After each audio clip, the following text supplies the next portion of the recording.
currently, Israel is receiving missile barrage from Iran. And most of the citizens of Israel and also the Filipinos working there are still in their busy work every day in their lives. But are you still business as usual here, there in Israel? And how does the conflict of Israel between Iran affects the every life of the Israelis and of course even the Filipinos who are considered to be caregivers in Israel? How is the impact of that to the economy of your country, and at the same time, the airspace of Israel is also closed? That's correct. I mean, the impact is unimaginable. Of course, I have my family and all my relatives and friends all in Israel. And life now is, I would say, complicated, very challenging, because every now and then you have the sirens going on. You have to enter into the shelter or to the safety room, and it does save lives.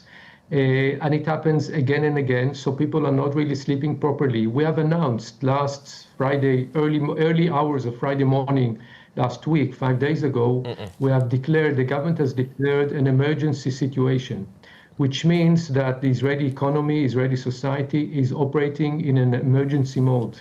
So unnecessary businesses would be closed. Of course, shops and supplies, all necessary services are continuing to function as usual, but schools, universities, no big gatherings, weddings, all these big events have been canceled or postponed, and people are basically spending most of the time either in the homes or nearby in order to be able to respond immediately when the alarm goes on, to enter into shelters or into safety rooms.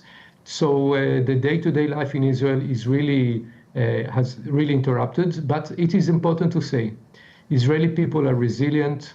We have been targeted. I mean, our population has been targeted. Unfortunately, we have already 24 people, civilians, that have been killed by those missiles. By the way, Jews and Arabs alike. We have more than 300 people that have been injured. And different cities around the country have suffered from these missile attacks, and these attacks don't discriminate between unfortunately between Israelis and foreigners, Jews, Muslims, Christians. We are all targets to the Iranian murderous regime.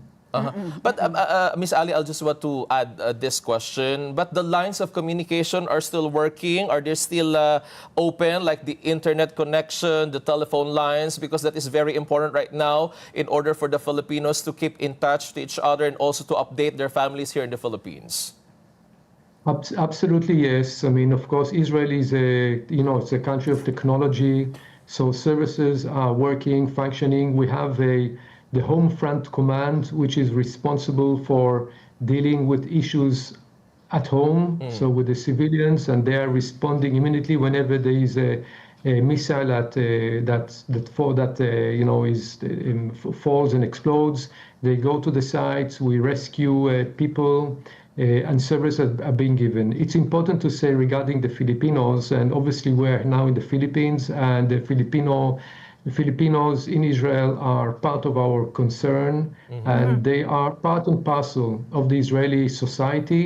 A lot of them are caregivers, staying with their employers, and they go with them into the shelter, and they are getting the same protection protocols as any other Israeli. We have usually an early warning before a missile or drone attack. A missile will have probably 10 to 12 minutes announcement, and then 1 or 2 minutes before. And then, of course, we have the sirens going on, and then people have to wait in the safety rooms until there's an announcement that they can leave.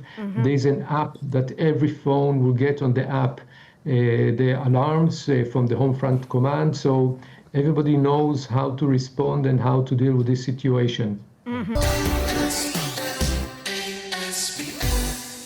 Let's net together. Sa NET25. Sa NET25.